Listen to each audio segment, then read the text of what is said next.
So I've had the Amex Platinum for 6 months now, and it's the newest addition to my wallet. In this video, I want to share my honest opinions with you guys about it. So we're going to walk through all of the features of the card, and I'll also share my real life experience with it over the last 6 months, because it turns out that the Platinum works a little differently than you might expect. Now, let's see how many times I can say Platinum in 10 minutes. You guys are really loving that game, so leave a comment down below with your best guess, and let's get right into it. So let's talk about why I got the Amex Platinum. I actually held off for a while, about 3 years, because I had the Chase trifecta, which really fit my spending habits. That's the Chase Freedom Unlimited, the Freedom Flex, and either the Sapphire Preferred or Reserve, which is the one that I have. So that combination had been really powerful for me for a while, netting me tons of travel points even during the pandemic. But unfortunately, at the start of 2023, they heavily nerfed one of the easiest and consistent ways to redeem your Chase points for a solid value, which was through pay yourself back.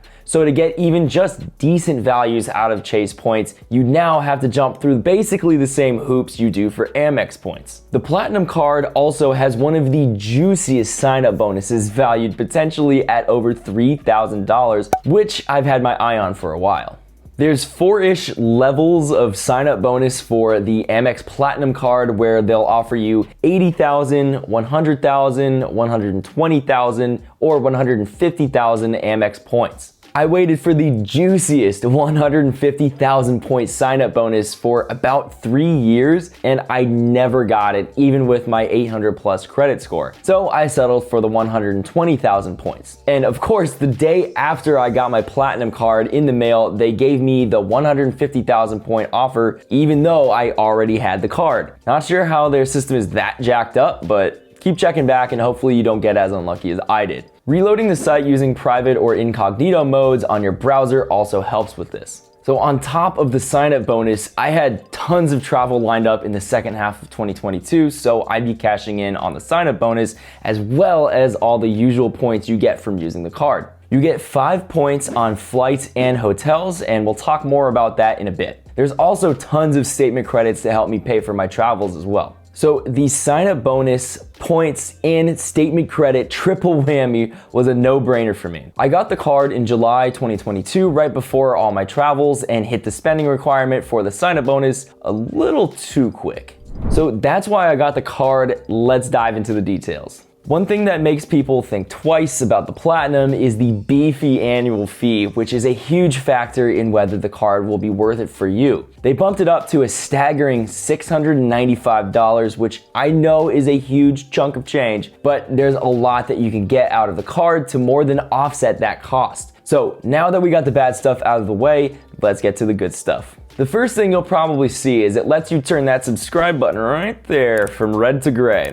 It's quick and free, and it truly helps me out a lot, and you can always change your mind later. All right, for real though, the first thing you'll probably see is the massive sign-up bonus, which we talked about earlier. Again, you can get anywhere from 80,000 points to 150,000 points, which could be worth anywhere from $800 to over $3,000, depending on how you use it, for spending $6,000 in the first 6 months. This is honestly pretty doable. That's like spending $1,000 a month on anything, which I definitely could have done even without all my travels. Like I mentioned, you get 5 points on flights and hotels, but there's some restrictions. To get the full rate, flights must be booked directly through airlines or on Amex Travel. So for example, booking a flight on Expedia will not get you 5 points per dollar, but booking the same flight directly on the airline's website will. You also get 5 points on hotels, but only when prepaid on the Amex Travel website. This feature is good, but not great for generating points. Like, you probably won't be generating enough points to offset the annual fee. The Amex Travel site is decent. It's basically like Expedia, but in my experience, I've sometimes found that flights and hotels on Amex Travel can cost way more than what you would pay going directly to the website, which kind of defeats the purpose of using Amex Travel. So just keep that in mind and always compare the Amex price to the actual price on the airline or hotel's website. So for earning points, let's use the spending from all my travels last year. I spent about $6,000 on flights and hotels to get the sign-up bonus, which multiplied by 5 got me 30,000 points. These points are worth up to $600, which I'll take that, don't get me wrong, but this was the upper limit of pretty much the most amount of money I've ever spent in my life. And with more realistic spending, I probably would have only gotten around $300 worth of points, which is way below the $695 annual fee that we're trying to offset. What really makes this card worth keeping after the sign-up bonus is all of the statement credits, and there's some really amazing ones. Check these out.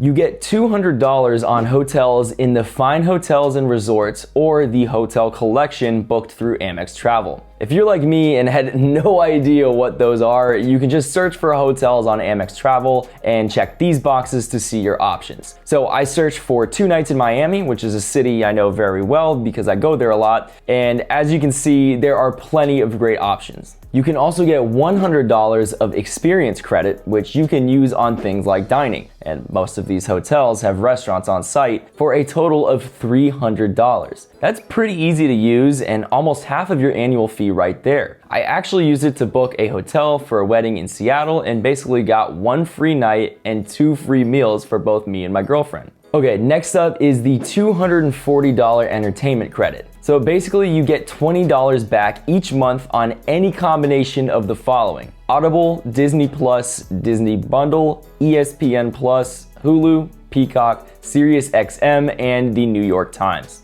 I pay $70 a month for my family's Hulu Live TV subscription so my dad can watch college sports, so I'm getting the full value from this. And I'm sure many of you have at least one of those as well.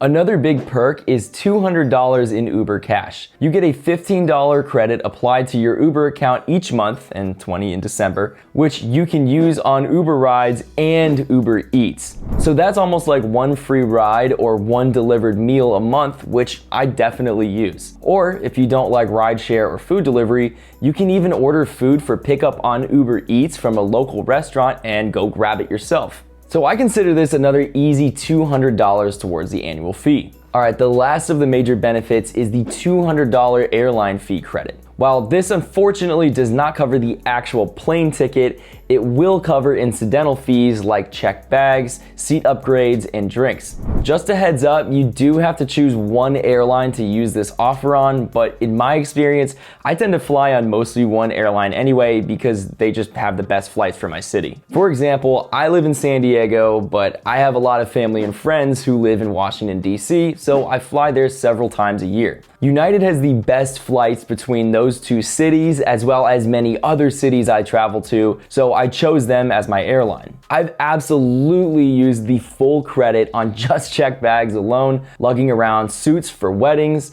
my skis and snowboard for ski trips, and gifts for the holidays. And I actually found a hack for using this statement credit on plane tickets.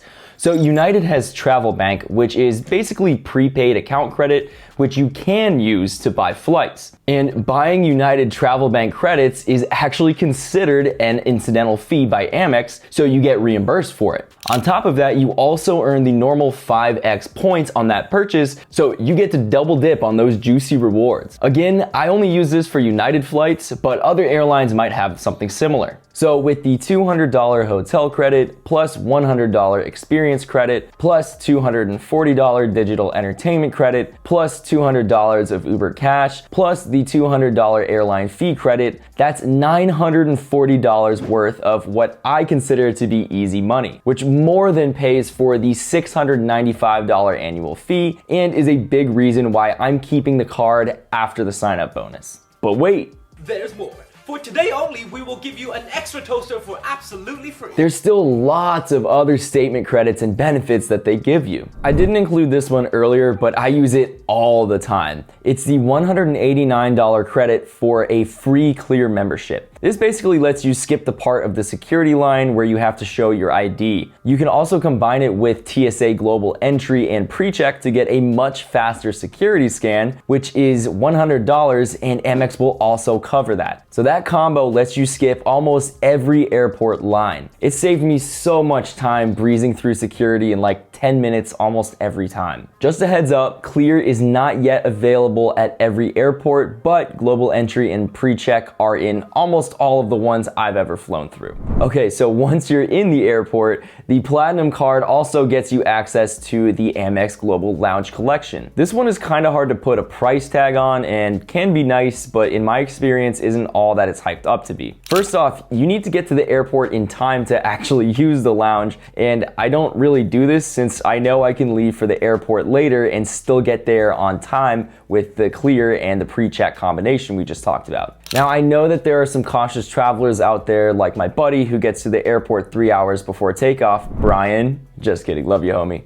So if that's your thing, you'll probably value this a lot more. But also, and this has been the main issue for me, is the airport needs to actually have a lounge that you're able to use. I've checked my lounge options in so many airports to find that there are none or they're under construction. It's 2 terminals down from my gate and would waste too much time getting there, or they're so overcrowded that they don't even let you in. So just keep that in mind, and I really wouldn't factor this into your decision. Next, you can get $155 of credit on a full Walmart Plus subscription, which is great if you shop there a lot. Now, I don't really shop at Walmart since there's not really one close to me, but a lot of other people do. And with their membership, you get discounted gas for your car at Exxon, Mobil, Walmart, and Murphy gas stations. And pro tip, they also just added free Paramount Plus to Walmart Plus. So you can use the Walmart Plus credit to get Paramount Plus and use your digital entertainment credit from earlier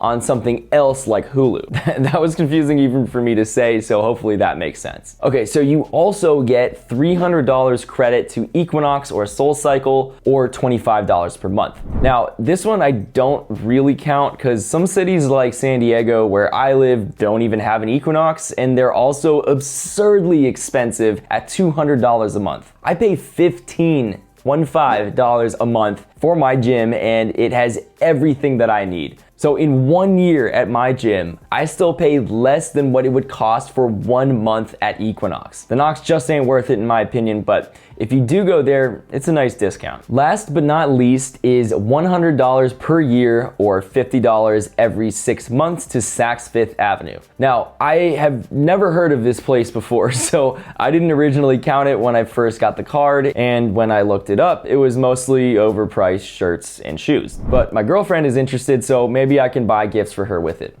That's right. The Saks Fifth Avenue credit. Yeah. There's also another YouTuber, Daniel Braun, who buys stuff from there and resells it for cash, which is a creative way to make use of the credit. So now we need to figure out if the Amex Platinum Card is right for you. I would say if you can spend $6,000 in 6 months to get the sign-up bonus and can at least get 1 cent per point out of it, then it's probably worth it just for that. If you have no idea what that means, don't worry, that was me once upon a time, and you want to learn how to get the most out of your Amex points, I will be releasing another video on that. Links will be up here and down below. And for figuring out if you should keep the Amex Platinum after that, go back through the statement credits chapter right around here-ish and add up all of the credits you think that you will actually use. If that number is more than the $695 annual fee, then the Amex Platinum is probably worth it for you to keep. You can also add in the points that you think you'll earn, but that depends on how much you're spending on the card. If you decide the Amex Platinum is a good fit, then check it out using the link down below. So that's it. Those are all my honest thoughts and opinions on the Amex Platinum. I'd love to hear your thoughts or how many times I said platinum in the video. Thank you so much for watching. If this helped you, leave a like and might as well subscribe while you're down there too. Stay safe and I'll catch you in the next one. Take it easy.